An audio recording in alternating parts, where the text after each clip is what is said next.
Hello everyone, আসসালামু আলাইকুম। আশা করছি যে যেখান থেকে আমার এই ভিডিওটি দেখছেন সবাই ভালো আছেন, সুস্থ আছেন। আমরাও ভালো আছি আলহামদুলিল্লাহ। আমি জুবাইদাস ব্লগিংয়ের জুবাইদা, সবাইকে ওয়েলকাম করছি নতুন আরও একটি ব্লগ ভিডিওতে। আশা করছি বরাবরের মতো আজকের ভিডিও ভালো লাগবে আমার আপু ভাইয়াদের কাছে, আন্টিদের কাছে ও ছোট্ট সোনামণিদের কাছে। ভালো লাগলে অবশ্যই একটা লাইক দিয়ে দিবেন আর অনেক অনেক ভালোবাসা দিয়ে পুরো ভিডিও জুড়ে আমার সাথেই থেকে যাবেন।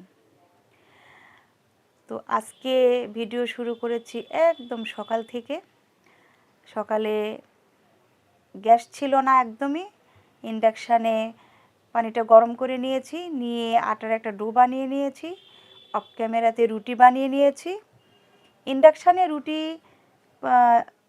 সেঁকে নিচ্ছিলাম, এমন সময় দেখলাম যে গ্যাসটা একটু বেশি পরিমাণে এসেছে, কারণ নিভু নিভু জালে আমি এই আলু আর পেঁয়াজের কালি ভাজি করে নিচ্ছিলাম। তো ভাজি প্রায় শেষের দিকে, সেই সময় দেখি অনেক বেশি পরিমাণে গ্যাস এসেছে। তো ভাজিটা ভালো করে ভেজে নিলাম, আর অপর সাইডে যে রুটি বানাচ্ছিলাম ইন্ডাকশানে, সেখান থেকে নিয়ে এসে চুলায় আবার বসিয়ে দিলাম, দিয়ে চুলায় আমি রুটিটা সেঁকা দিয়ে নিয়েছি। তো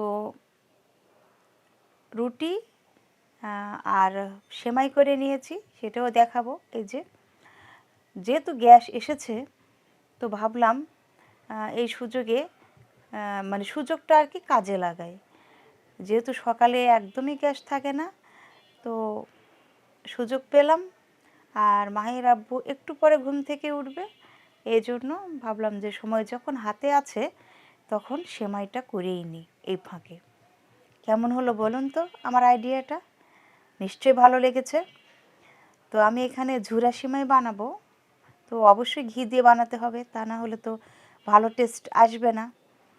আর আমি সবসময় অল্প পরিমাণেই বানাই, কারণ এই ঝুরা সেমাইটা বাবাই খায়, কারণ মাহির আব্বুই শুধু খায়, আমার মাহির সোনা খায় না।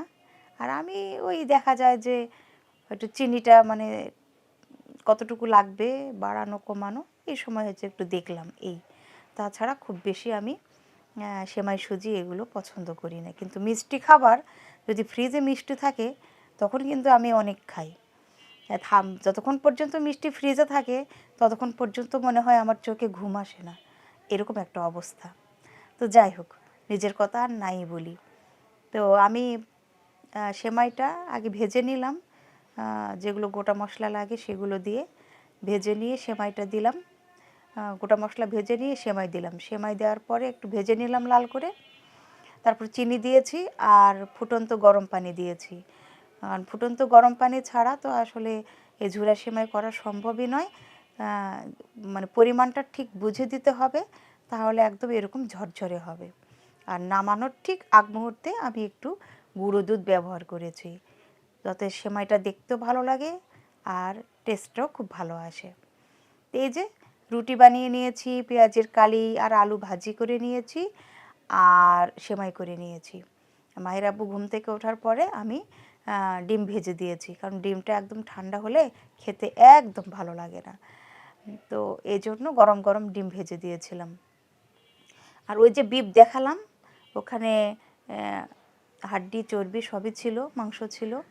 তো আমি যেহেতু বিরিয়ানি বানাবো, তো হাড্ডি চর্বি মাংস সব কিছু থাকলে তো খেতে ভালো লাগে। তো প্রেশার কুকার বসিয়ে দিয়েছি, গোটা গরম মশলাগুলোও দিয়েছি, আর এই যে তেল, দেখলাম যে তেলটা আসলে রিফিল করা হয়নি, তো যেটুকু ছিল সেটুকু দিলাম, আর পরবর্তীতে যা লাগবে সেগুলো তো দিবই। তো এই যে গোটা গরম মশলাগুলো দিলাম, পেঁয়াজ দিলাম, এখানে 2 রকম পেঁয়াজই ব্যবহার করব, একটু কাটা পেঁয়াজ ছিল সেটা দিয়ে দিলাম। আর আরেকটা পেঁয়াজ দেখাবো, আমি ফ্রোজেন করে রেখেছি। আমি যে চপারটা কিনেছি সেই চপারে আমি এই যে পেঁয়াজগুলো চপ করে নিয়েছি, নেওয়ার পরে এভাবে চপ করে নেওয়ার পরে এগুলো হচ্ছে অল্প অল্প করে প্লেটের মধ্যে দিয়ে এভাবে ফ্রোজেন করেছিলাম, করার পরে একটা একটা করে উঠিয়ে এরকম বাটির মধ্যে রেখেছি। তো ভাবলাম যে আপনাদের সাথে একটু শেয়ার করি। আহ, যেহেতু পেঁয়াজের দাম বেশি, এভাবে কিন্তু যখন দাম কম থাকবে তখন এভাবে রেখে দিলেও বেশ কিছুদিন খাওয়া যাবে, কোনো ব্যাড স্মেল আসবে না। আহ, আর মানে কি বলবো, অনেক দিন পর্যন্ত চলবে। যারা পেঁয়াজ কাটতে মানে ভয় পান আমার মতো, যে পেঁয়াজ কাটা একটা প্যারা মনে হয়, তাদের জন্য এটা খুবই হেল্পফুল। আর যে কোনো সময়ে মানে বের করে রান্না করা যায়, একটার সঙ্গে একটা লেগে যাবে না। আমি আদা রসুনের পেস্টও এভাবে রাখি, একটু ছোট ছোট করে, যে কিউব আছে ফ্রিজে রাখার যে আইস কিউবগুলো থাকে ওগুলোতে আমি রাখি, ঠিক সেরকম ওগুলো ছোট ছোট করে রাখি। আর পেঁয়াজগুলো এভাবে একটু বড় করে রাখি, কারণ পেঁয়াজের পরিমাণটা তো প্রতিটা তরি তরকারিতেই একটু বেশি পরিমাণে লাগে। তো আমি এমনভাবে রেখেছি, যদি একটা প্রয়োজন হয় তাহলে আমি একটা ইউজ করব, যদি দুটা বা চারটাও দরকার হয় পরিমাণ অনুযায়ী, তখন আমি সেভাবে ইউজ করতে পারবো। তো এখানে দুটা ছিল, তো ভাবলাম আপনাদের সাথে শেয়ার করি, যদি কার কোনো আপু বা আন্টির কাজে লাগে আমার এই টিপসটা, এর জন্য। তো ভালো লাগলে অবশ্যই আমাকে কমেন্টে জানাবেন যে আমার এই টিপসটা কেমন হলো। তো যেহেতু আমি বিরিয়ানি বানাবো, আর সংসারের সব কাজকর্ম কিন্তু আমি একা হাতেই করি, আমি হেল্পিং হ্যান্ড রাখি নাই। কারণ আমি আমার ছেলেকে নিয়ে হয়তো কখনো স্কুলে গেলাম, কখনো কোচিংয়ে গেলাম, কখনো বাসায় থাকি, আমি হেল্পিং হ্যান্ড রাখি না।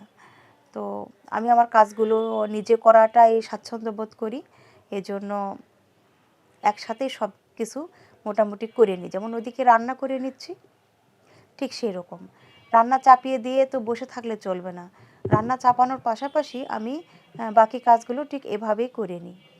আর সবথেকে বড় কষ্ট হয় কি জানেন, এই যে আমার রান্নাঘরটা, মানে না ঠিকভাবে ক্যামেরা সেট করতে পারি, না কিছু করতে পারি। আসলে আমার এই রান্নাঘর, মানে এই রান্নাঘরের জন্য আরও বাসাটা চেঞ্জ করাটা খুব জরুরি। কারণ মানে মেয়েদের বা গৃহিণী বলেন, মেয়েদের আর কী বলবো, গৃহিণী যারা আছি তাদের তো মানে 24 ঘন্টার মধ্যে 18 ঘন্টা মনে হয় রান্নাঘরে থাকতে হয়, এরকম একটা অবস্থা। তো আসলে কিচেনটা যত সুন্দর হবে, কাজ করতেও কিন্তু ততটাই সুবিধা হবে। কিচেন ভালো হলে কিন্তু মনটা অনেক ভালো থাকে। তো যাই হোক, যেটা আছে সেটা নিয়েই আপাতত আছি, দেখা যাক কবে চেঞ্জ করতে পারবো। আর বাসা চেঞ্জ করলে তো আমি আপনাদের সাথে অবশ্যই শেয়ার করব, না করা পর্যন্ত এই কিচেনটাই আপনাদেরকে দেখতে হবে। তো ওদিকে তো আমার বিপ রান্না হচ্ছে, বিরিয়ানির জন্য রেডি করছি। আর এদিকে আমি সব ধোয়া মাজার কাজগুলো করে নিচ্ছি। তো একটা একটা করে সব কাজই আমি করে নিই। আজকে যেমন ধোয়া মাজার কাজ করছি, অন্যদিকে অন্য সময়ে আমি যখন রান্না চাপিয়ে দিই, তখন রান্না চাপিয়ে দিয়ে আরও অনেক কাজই করি। তরি তরকারি যদি কাটার প্রয়োজন হয় সেগুলো করি, ঘর গোছানোর কাজ করি। আর ফার্নিচার সব সময় তো মুছতেই হয়, কোথা থেকে যে এত ধুলোবালি আসে আসলে মানে কি বলবো, বোঝাই যায় না। অনেক উপরেই থাকি, তারপরেও কিন্তু ধুলোবালি আসেই। আর শীতের সময় ডাস্টটা মনে হয় আরও বেশি, আমার কাছে যেটা মনে হয়। তো এই এখন পরিষ্কার পরিচ্ছন্ন তো আসলে থাকতেই হবে, ধুলোবালির ভয় করে তো আর লাভ নেই। এটা নিত্যদিনের কাজের মধ্যেও ধোয়া মোছার কাজটা এটা আসলে থাকেই। তো যাই হোক, হেল্পিং হ্যান্ড নেই, আমি আমার কাজগুলো সেভাবেই করে নিচ্ছি। যখন যেভাবে পারি আমি চেষ্টা করি, মানে কাজ আমি জমিয়ে রাখি না, না রাখারই চেষ্টা করি। যতটুকু পারি আমি চেষ্টা করি যে যখনকার কাজ তখনই করে নেওয়ার। তো ওদিকে তো সব মোটামুটি করে নিলাম, নেওয়ার পরে এখন এই যে বিফটা কষাতে দিয়েছি। তো আমার বিফ কষানো হয়ে গিয়েছে, এখন আমি ফুটন্ত গরম পানিটা দিব, কারণ সবসময় আমি গরম পানি ইউজ করি। গরম পানি ইউজ করলে টেস্টটাও ভালো আসে, গুণগত মানটাও ঠিক থাকে, আর দ্রুত হয়। খাবারটা বেশ কিছুক্ষণ যদি আমি বাইরেও রাখি তাহলে কিন্তু এটা নষ্ট হয় না, এই একটা সুবিধা। এটাও কিন্তু আরেকটা টিপস, সবসময় গরম হোক বা শীত হোক, সবসময় গরম পানি ইউজ করলে খাবারটা ভালো থাকে। শীতের সময় তো আমরা খাবারটা বাইরে রাখি, অনেকটা সময় নষ্ট হয় না, কিন্তু গরমের সময় যদি আমরা গরম পানি ব্যবহার করি তাহলে কিন্তু খাবার বেশ সময় ধরে বাইরে রাখা যায়, তাড়াতাড়ি নষ্ট হয় না। তো যদি কারো উপকার হয়ে থাকে প্লিজ কমেন্টে জানাবেন, কারণ এগুলো কিন্তু ছোট ছোট টিপস। রান্না বান্না তো আমরা সবাই করি, সবাই জানি, তারপরেও এই যে ছোট ছোট টিপসগুলো, এগুলো কিন্তু অনেক কাজে লাগে। তো বিফটা রান্না হয়ে গিয়েছে, হওয়ার পরে আমি চালটা শুধু ভেজে নিয়েছি, নিয়ে আমি এই যে মাংসগুলো সব দিয়ে রান্না করে নিয়েছি। আর তেহারি বলেন, বিরিয়ানি বলেন, আমি সব সময় রাঁধুনির যে প্যাকেট আছে বিরিয়ানি মশলা বা তেহারি মশলা, আমি সেটাই সব সময় ইউজ করি। আর এই আমার ভালোই লাগে, কিন্তু এই একটা সমস্যা কি জানেন, এই যে তেজপাতাগুলো একদমই ছোট ছোট করে দেয়, যেটা মানে বেছে বেছে ফেলে দেওয়াটা আমার কাছে কেমন যেন বিরক্ত মনে হয়। এত ছোট করে কাটার কি দরকার? প্যাকেটটা তো বেশ বড়ই, আর একটু বড় করলেই তো হয়। বেশি ছোট করার জন্য দেখা যায় একটু একটু করে ফেলে দিতে হয়, ভালো লাগে না। তো দুপুরে তো খাবার দাবার খেয়ে নিলাম, নেওয়ার পরে এখন সন্ধ্যার সময়, তো চাউমিন খেতে মন চেয়েছে। যদিও আজকে রিচ ফুড খেয়েছি, তারপরও মনে হলো যে চাউমিন খাই। তো ওর আব্বুও আছে, মানে তাড়াতাড়ি চলে এসেছে অফিস থেকে, তো করি আর কি। তো করলাম, মানে সবাই খুব পছন্দ করেছে। চাউমিনটা খুবই মজার হয়েছিল। আর ৩ জন সবসময় এভাবে নাস্তা করাটা হয় না।